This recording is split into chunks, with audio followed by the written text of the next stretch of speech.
এটা সত্য কথা আছে যেটো বহু মানুহে শুনিব নিবিচাৰে। আপুনি আজি যিটো জীৱন জীয়াই আছে সেইটো ভাগ্য নহয়, সেইটো হৈছে যোৱা 10 বছৰত আপুনি লোৱা প্ৰতিটো সিদ্ধান্তৰ ফল।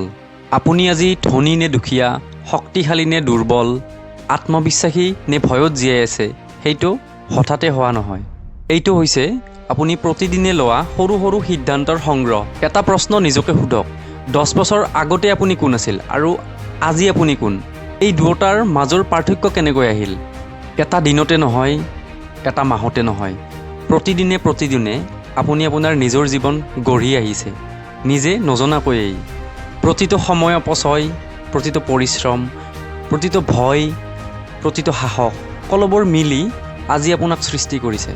ভাগ্য একো মেজিকেল বস্তু নহয়, ভাগ্য হৈছে ৰিপিটেড হেবিটছ। এজন মানুহে যদি এদিনত 1 ঘণ্টাকৈও শিকে, তেতিয়াহ'লে এবছৰত 365 ঘণ্টা শিকিব আৰু 10 বছৰত তেখেতে শিকিব 3650 ঘণ্টা। ভাবক, 3650 ঘণ্টা। আৰু তেতিয়া সেই মানুহজন সাধাৰণ হৈ থাকিব নোৱাৰিব।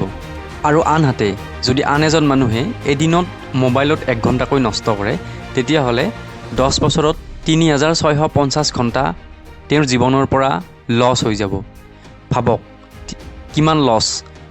আৰু ইয়াৰ পাৰ্থক্যটো ক'ত? সেই 1 ঘণ্টাত। সফল মানুহ আৰু ব্যৰ্থ মানুহৰ পাৰ্থক্য বৃহৎ সিদ্ধান্তত নহয়, সৰু দৈনিক অভ্যাসতহে। প্ৰতিদিনে জীৱনে আপোনাক দুটা পথ দিয়ে, এটা সহজ পথ আৰু আনটো কঠিন কিন্তু সঠিক পথ। সহজ পথে কয় আজি বিশ্ৰাম লওঁ, কালিৰ পৰা কৰিম। সঠিক পথে কয় আজি কাম কৰ ভৱিষ্যতৰ বাবে। বহু মানুহে সহজ পথ বাছে আৰু 10 বছৰ পিছত কয় মোৰ ভাগ্য বেয়া। কিন্তু সত্যটো হ'ল ভাগ্য বেয়া নহয়, সিদ্ধান্তবোৰ বেয়া আছিল। দুজন নলেগলে লগা বন্ধু আছিলে, দুয়োজনৰ একেই পৰিস্থিতি আছিলে, একেই ঘৰ, এখন স্কুলতে পঢ়িছিলে আৰু একেই পৰিস্থিতি। এজনে সিদ্ধান্ত ল'লে যে ডেইলি 1 ঘণ্টাকৈ নিজৰ ওপৰত কাম কৰিব, পঢ়িব, শিকিব, হেল্থত গুৰুত্ব দিব। গতিকে তেওঁ নিজকে ইম্প্ৰুভ কৰিলে, হেল্ডি হ'ল আৰু শিকিলে। আৰু আনজনে ক'লে যে এতিয়া সময় আছে, পাছত কৰিম। তেওঁ নেটফ্লিক্স চালে, মোবাইল চালে আৰু এনেকৈ সময়বিলাক নষ্ট কৰিলে। তেনেকৈ এবছৰ পাৰ হ'ল, একো পাৰ্থক্য দেখা নগ'ল দুয়োজনৰ মাজত। 2 বছৰ পাৰ হ'ল, একো পাৰ্থক্য দেখা নগ'ল। কিন্তু 3 বছৰৰ পৰা অলপ পাৰ্থক্য দুয়োজনৰ মাজত দেখিবলৈ আৰম্ভ কৰিলে। আৰু 10 বছৰ পিছত কি দেখিলে জানেনে?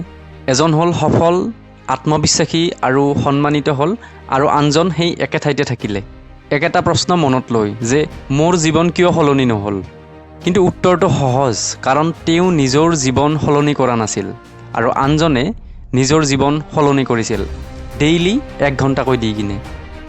জীৱনে আপোনাক সলনি নকৰে, আপোনাৰ দৈনিক অভ্যাসে আপোনাক সলনি কৰে, আপোনাৰ দৈনিক সিদ্ধান্তই আপোনাক সলনি কৰে। প্ৰতিদিনে আপুনি নিজৰ ভৱিষ্যত লিখি আছে, সফলতাৰ ফালে হওক বা ব্যৰ্থতাৰ ফালেই হওক। গতিকে আপুনি আপোনাৰ জীৱনৰ নিজেই মিস্ত্ৰী বা আৰ্কিটেক্ট। আহক আজিৰ পৰা এটা সিদ্ধান্ত লওঁ, প্ৰতিদিনে আমি নিজৰ সপোন পূৰণৰ কাৰণে আমি 1 ঘণ্টাকৈ প্ৰতিদিনেই নিজক দিম। মন নাথাকিলেও কৰিম, কঠিন লাগিলেও কৰিম। কাৰণ নিজৰ জীৱনটো দেখি 10 বছৰ পাছত হয়তো আপুনি গৰ্ব কৰিব, নহয়তো অনুতাপ কৰিব। আৰু সেই সিদ্ধান্ত আজিৰ।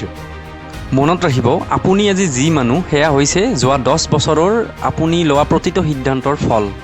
আৰু 10 বছৰ পিছত আপুনি যি হ'ব সেইটো আপুনি আজি যি ডিচিশ্যন লৈছে, আজি যি সিদ্ধান্ত লৈছে সেইটোৰ ফল। গতিকে বৰ্তমান এতিয়া এনে কাম আৰম্ভ কৰক যাৰ বাবে আপুনি 10 বছৰ পিছত নিজকে ধন্যবাদ দিব, নিজকে থেংক ইউ দিব। কাৰণ জীৱনটো আপোনাৰ আৰু সিদ্ধান্তবিলাকো আপোনাৰ নিজৰ। থেংক ইউ ফৰ ৱাচিং দ্য ভিডিঅ'। যদি ভিডিঅ'টো চাই ভাল লাগিছে তেতিয়াহ'লে মোক ফ'ল' কৰি দিয়ক আৰু ছাবস্ক্ৰাইব কৰি দিয়ক। Thank U.